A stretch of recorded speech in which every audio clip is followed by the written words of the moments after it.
Al término de los años 70, la corriente musical progresiva se vio sumida en un proceso caracterizado por el debilitamiento de la inspiración creativa y estilística que le había dado entidad y creciente popularidad una década atrás. El principal motivo suele atribuirse a la fuerte irrupción de corrientes musicales que atendían las preferencias de nuevas y crecientes audiencias que demandaban una vuelta al pasatismo, o simplemente como expresión de rechazo o rebeldía a la realidad social que se vivía, por sobre el virtuosismo, los excesos, la complejidad y el elitismo ahora decadente que imperó en la mayor parte de los años 70. A esa situación se sumaba que las discográficas, siempre atentas para captar las preferencias de los oyentes, ya no se mostraban dispuestas a solventar emprendimientos musicales que no se correspondieran estrictamente con sus objetivos comerciales.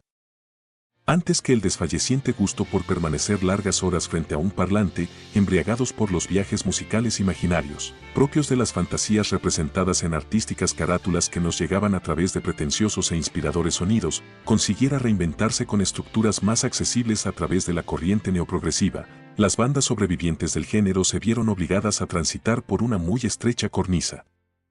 El mismo año que los canadienses Rush dieran fuertes señales de que seguían dispuestos a dar pelea con sus poderosas armas a través de Moving Pictures, o que Rick Wakeman amagaba redimirse de Rhapsodies con 1984, apelando a sus viejas herramientas, o que John Anderson junto a Vangelis y divorciado temporalmente de sus compañeros, probaba por segunda vez mejor suerte con The Friends of Mr. Carroll, o que King Crimson tanteara el panorama experimentando con Discipline. Luego de 7 años y con banda renovada, otros cuasi ignotos canadienses tenían algo que ofrecer.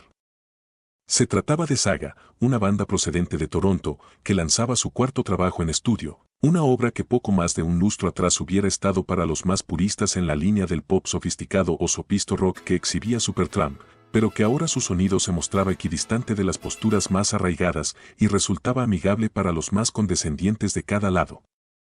Y a decir verdad, con las salvedades del caso y apelando a la comprensión de los más ortodoxos, su producto estaba muy en consonancia con la oferta progresivamente asequible disponible en el mercado de ese año. Pero antes de llegar a ese momento, resulta interesante indagar en los orígenes de esta banda, que desde su formación hasta la fecha recorrió un camino que, aunque con altibajos, muy pocas agrupaciones pueden acreditar. Los primeros antecedentes se remontan a mediados de la década de 1970 en Toronto, cuando el bajista Jim Cradden, que integraba un grupo de rock progresivo llamado Truck, junto al vocalista Michael Sadler, acepta la oferta de integrarse a la banda Flood de los hermanos Brian y Ed Pelling, por entonces una de las más importantes de Canadá. Integrando su nueva formación, Jim conoce al tecladista Peter Rochon, y si bien la enfermedad de leucemia que padecía Brian le impedía a la banda realizar presentaciones en vivo y limitarse a trabajar en estudio, logran grabar y lanzar el sencillo I'm on My Way en 1975. Al año siguiente, ante la necesidad de buscar un reemplazo del baterista Ian McCorkle, los hermanos Peeling tienen la oportunidad de conocer a Steve Nagas mientras tocaba en Larry's Hideaway, un conocido club de Toronto, integrando la banda Fullerton Dam, y le proponen sumarse a su agrupación, cosa que se termina concretando previo a grabar los sencillos Help Me Back y With You. Dado que para esa época Jim Cradden ya escribía sus propias canciones, le pidió a Michael Sadler, su ex compañero de Truck, que las interprete y en los tiempos libres que le permitiera su trabajo como taxista, lo ayude a desarrollar material. Durante los 6 meses de trabajo y ensayos que les demandó, compusieron unas 20 canciones, contando también con la colaboración de Negus, Rollon y el hermano menor de Jim, el guitarrista Ian Cradden, quien venía de integrar una banda de covers de Led Zeppelin y se había sumado. A principios de 1977, empujados por la inactividad que le imponía a Flood el delicado estado de salud del guitarrista Brian Pelling, Jim y sus compañeros deciden conformar una nueva banda y darse a conocer como Pockets. Poco tiempo después, durante la primavera, el agravamiento de la situación de Brian provocó la disolución de Flood.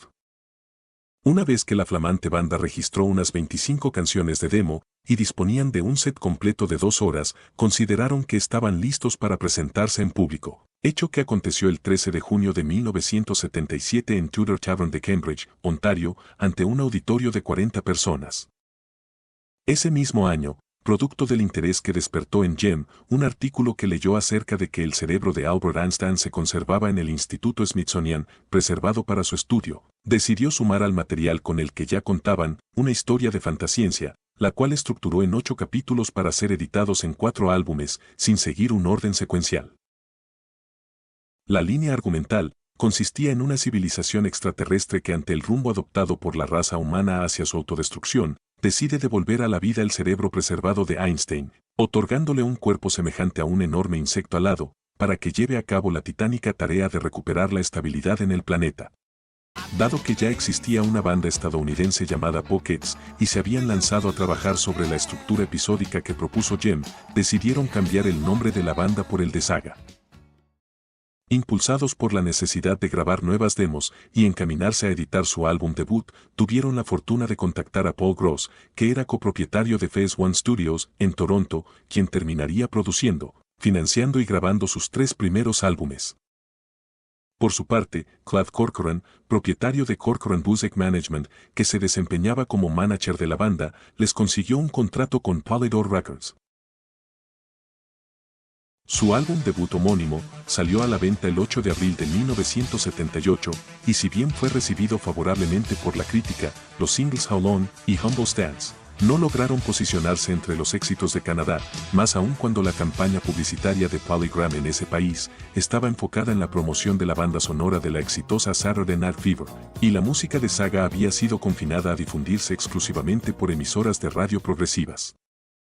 En este primer trabajo, presentan 2 de los capítulos de la saga, Will It Be You y Tired World, correspondientes al 4º y el 6º respectivamente, y para la ejecución del tema Humble Stance, Michael Sadler y Jem Craton invirtieron sus roles. La portada del álbum, obra de Zoran Busic, e ilustrada por René Samick, presenta al insecto alienígena conocido como Golden Warrior, Golden Boy o Harold the Locust, el cual juega un papel destacado en la historia y en la iconografía de la banda, cuya imagen varía con el tiempo, y a partir de 1999, con el lanzamiento de Full Circle, muda su piel y adopta una nueva fisonomía. Aprovechando la debilidad del dólar canadiense en esa época y los precios relativamente bajos de las ediciones impresas localmente, muchos importadores sacaron provecho de esa situación e importaron gran cantidad de copias en Europa, logrando una importante difusión de la banda en los mercados discográficos de Alemania, con ventas que alcanzaron las 30.000 unidades, y de Suecia, donde el álbum alcanzó el puesto 33 de su lista de éxitos.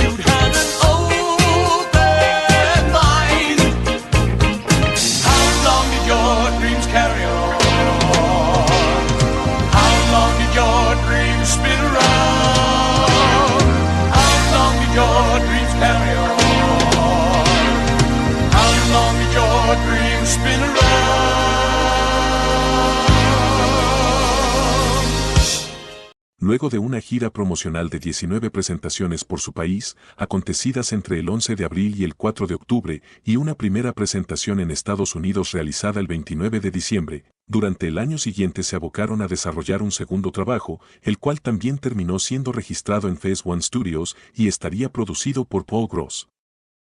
El mismo vio la luz el 6 de mayo de 1979 con el título Images at Twilight, presentando 2 nuevos capítulos de la saga, el primero con el título Images y el tercero como It's Time, y contó con el debut de Greg Chad en reemplazo de Peter Rochon, quien alcanzó a participar del proceso compositivo antes de su salida definitiva de la banda. El arte de tapa, más inspirado que el anterior, nuevamente fue obra de Zoran Busic, aunque en esta oportunidad fue ilustrado por Tony Roberts, presentando una nueva versión del gigantesco insecto alienígena, esta vez integrando una bandada que arremete furiosamente contra una ciudad futurista. En agosto de 1979, Greg Chad, quien introdujo el uso del vocoder en la banda, siguió los pasos de su antecesor, abandonando la agrupación por motivos personales, y recién en diciembre, Jem Gilmore es incorporado para ocupar su lugar. Al igual que la placa que lo antecedió, este segundo trabajo de Saga causó mayor repercusión en Europa que en Norteamérica, lo que impulsó a Polydor a organizarle su primera recorrida de 19 presentaciones por el viejo continente durante el mes de junio de 1980, como continuación de una primera ronda de otras tantas por su tierra natal. Durante ese periplo europeo, tendrían la oportunidad de establecer un vínculo especial con su audiencia germana, el cual perdurará hasta la actualidad. Fabricado y distribuido por Mess Records, el 1 de agosto de 1980 fue lanzado su tercer álbum de estudio con el título Silent Night, cuyo sobrelleva la firma de la dupla artística conformada por Buzik y Roberts, pero en esta oportunidad, recreando una escena fantástica inspirada en el Observatorio Astrofísico de la ciudad alemana de Potsdam, popularmente conocido como Einstein Tower. Por primera vez, la banda logra posicionarse en la lista de éxitos en su país, logrando un lugar en el puesto 42, al igual que en Suecia. Aunque fue en Noruega donde tuvo mayor repercusión, al inscribirse en el 15º lugar. El 1 de mayo de 1983, el álbum obtiene la certificación oro, al alcanzar las 50.000 copias vendidas en Canadá.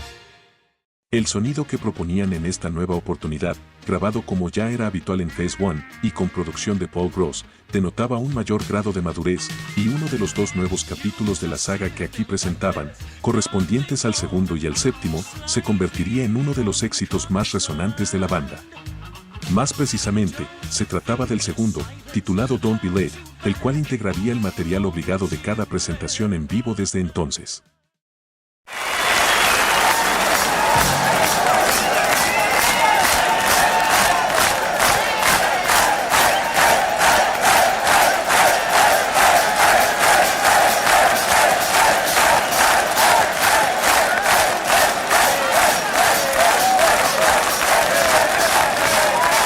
Last year, at this time, we released our third LP called Silent Nights.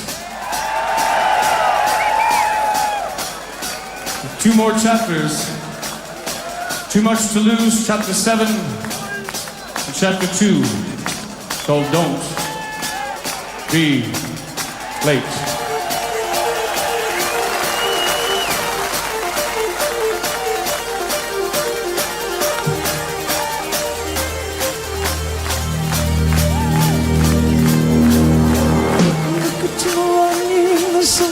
It's very short of breath. Indeed said, don't be late. Just don't be late. With his parcel tucked tight underneath his arm, sure he's past halfway. Indeed said, don't be late. Just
you might be late. Just hurry and don't be late. You better hurry, you may be late. Las 23 escalas de la gira promocional que le siguieron al lanzamiento, con fuerte presencia en Europa como teloneros de la banda Styx, acontecieron entre el 10 de enero y el 19 de diciembre de 1981, dando comienzo ante 15.000 espectadores en Puerto Rico, donde también establecerían una importante y fidedigna base de seguidores. Hasta este punto, parecía que el famoso lema del Evangelio que reza, nadie es profeta en su tierra, había sido concebido con la mirada puesta en Saga y no en sus compatriotas Rush, quienes acaparaban el foco de atención a nivel local. Conscientes de esa realidad y de que su tierra prometida parecía estar al otro lado del océano, su próxima criatura musical abandonaría transitoriamente su aspecto de insecto alienígena y tomaría nueva forma en Maidenhead, a escasos 49 kilómetros de Londres, y se pondrían a las órdenes de su flamante productor, el experimentado Rupert Hahn, quien registraba trabajos con Anthony Phillips y Camel, entre muchos otros. Ya instalados en esa localidad dispuestos a trabajar, el manager de la banda, Clive Corcoran, se asoció con el productor local Carl Leventhal a efectos de establecer su base de operaciones en Londres, donde a partir de 1985 logran establecer el sello Bonard Records, el cual se haría cargo de la comercialización del material de la banda en Europa, manteniendo a Mess Records a cargo de los lanzamientos en Canadá. Una vez que contaron con todo el material para ser registrado, iniciaron el proceso de grabación en Farmyard Studios de Little Chafton, con Steven Taylor como ingeniero, habitual colaborador de Rupert Hahn, en lugar del acostumbrado Alan Thorne.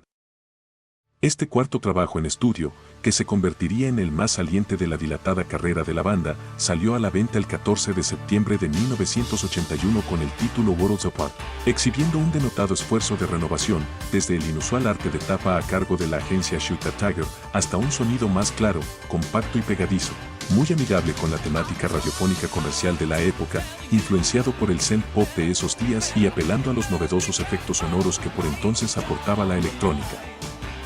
La influencia de Rupert Hahn se hacía evidente en cada nota, quien había logrado potenciar el excelente timbre vocal de Sadler, el magistral oficio de Gilmour y los hermanos Crichton en la ejecución, y el particular efecto percusivo que Mingus arrancaba de las Simmons Electronic Drums, la creación que el baterista había desarrollado junto con Dave Simmons. Parecía que tenían que autoimponerse un exilio, para por fin triunfar en el codiciado mercado de Estados Unidos, ya que el single On the Loose se coló entre los mejores 5 éxitos de ese país, y les ofreció esa esquiva y postergada reputación en la orilla de la que habían partido.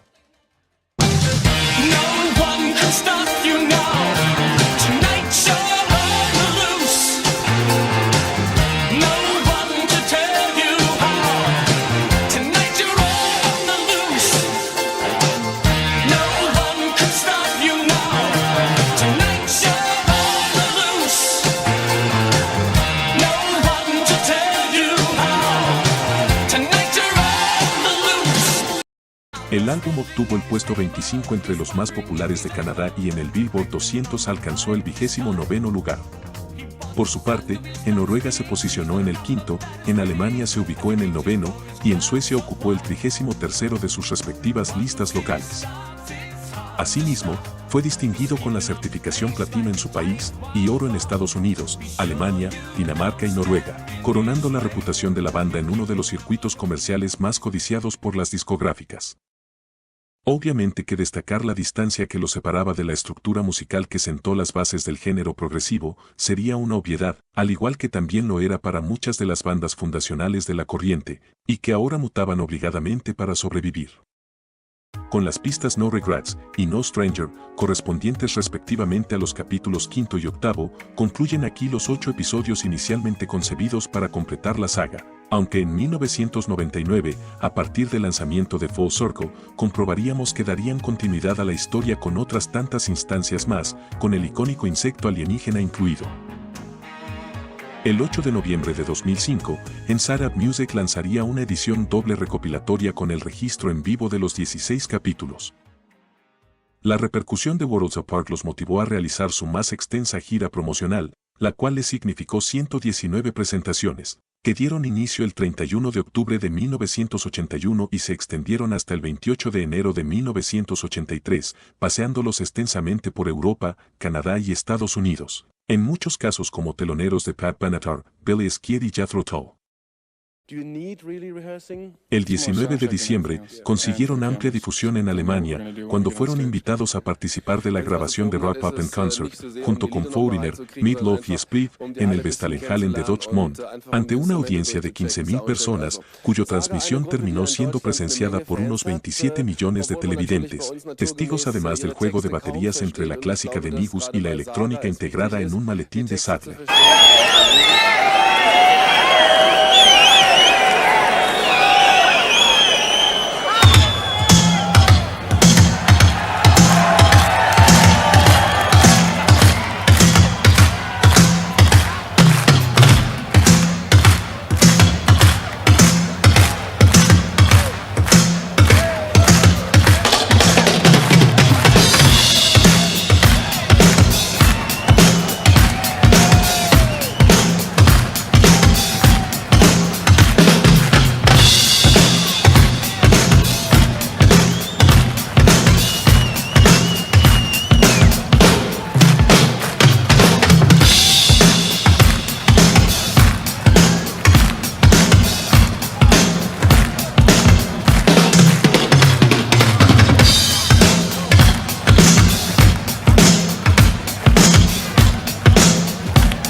El 14 de febrero de 1982, se constituyeron en la primera banda canadiense en actuar detrás de la tristemente célebre cortina de hierro, al presentarse ante 10.000 espectadores en el nuevo estadio deportivo Sport Szarnok de Budapest. Para aprovechar el buen momento por el que atravesaban y la gran cantidad de público que convocaban en escena, dispusieron de la unidad digital móvil de 32 pistas de Dierks Studios, para registrar material de las presentaciones que realizaron en Múnich el 5 de febrero de 1982 y en Copenhague los días 22, 23 y 24 de ese mismo mes, cuyo resultado vio la luz el 1 de agosto de ese año con el título En Trance. Este primer álbum en vivo de Saga, y el primero en ser totalmente grabado en directo en formato digital para banda alguna, se benefició del éxito de la gira en Canadá y Alemania, donde terminó siendo distinguido con disco de platino y oro, respectivamente, alcanzando asimismo el 10º puesto en la lista de éxitos canadienses y el tercero en el país germano.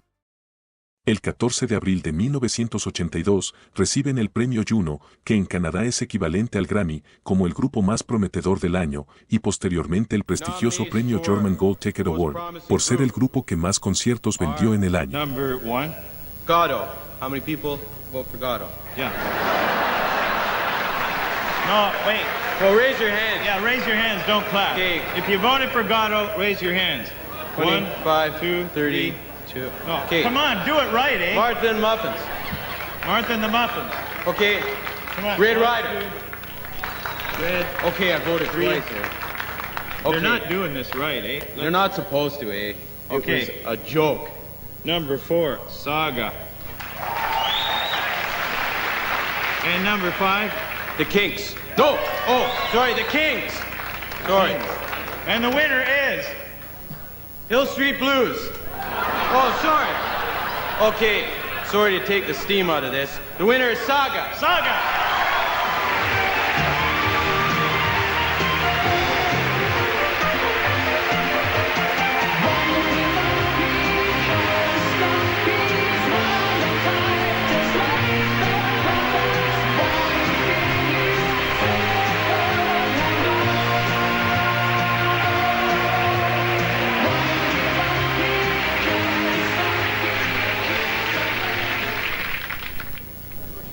Okay, on behalf of the band who are in Caracas right now, we'd like to thank everybody involved. Thank you very much.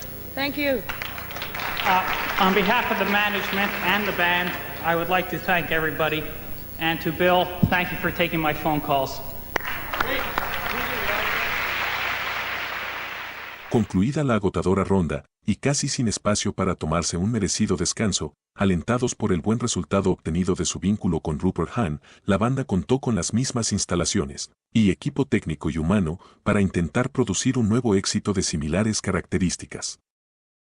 El resultado fue liberado al mercado el 12 de septiembre de 1983, poco más de 7 meses de concluida su prolongada gira, con el título Heads or Tails, esta vez sin ningún capítulo de la saga que incluir, y con un arte de tapa ilustrado por Steven Dirk. Este quinto lanzamiento de la banda, muy en línea con el anterior, si bien no alcanzó su nivel de ventas, lo superó en las listas de éxitos locales y europeos, ya que en Canadá ocupó el lugar 17, en Noruega el cuarto, al igual que en Suecia y Suiza, en Alemania el tercero y en Finlandia el 26. Solamente en el Billboard 200 estuvo bastante por debajo, ya que se posicionó en el puesto 92. A nivel de placas vendidas, alcanzó la distinción oro en Canadá, con 50.000 copias, de igual modo que en Alemania, con 250.000 comercializadas. Dos de sus pistas, The Flyer y Catwalk, se convirtieron en ineludibles éxitos radiales y sus respectivos videos en material de difusión permanente de la cadena MTV.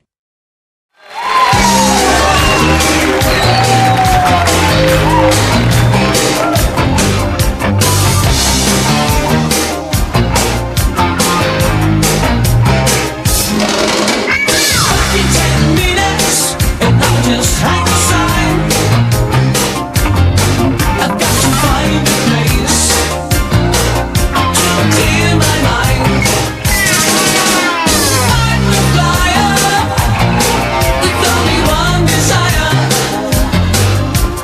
I'm the flyer.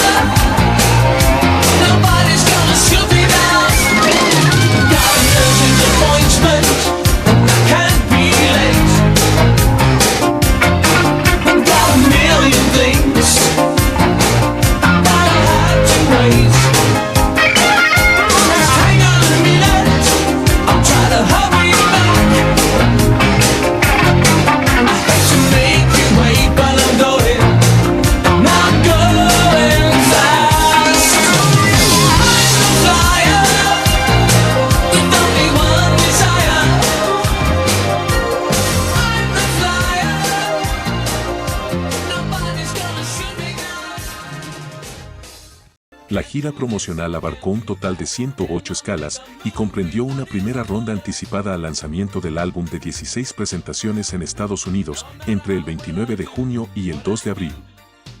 Una vez que el álbum estuvo disponible en el mercado, completaron el tramo formal de la recorrida entre el 2 de septiembre y el 15 de mayo del año siguiente, por Europa, Norteamérica, como teloneros de Eddie Money, y destinos puntuales de Centro y Sudamérica.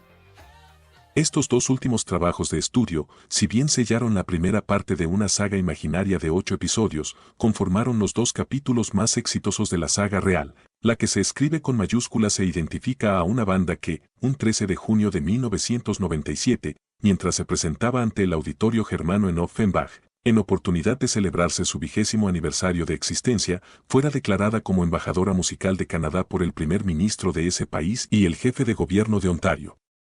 La misma saga dueña de una trayectoria que expone un sonido que le es propio, a pesar de que suele ensayar una práctica todoterreno de manera insolente o indisimuladamente repugnante a los oídos más ortodoxos del progresivo, incluso de manera anticipada a muchas otras que la precedieron, pero terminaron imitando.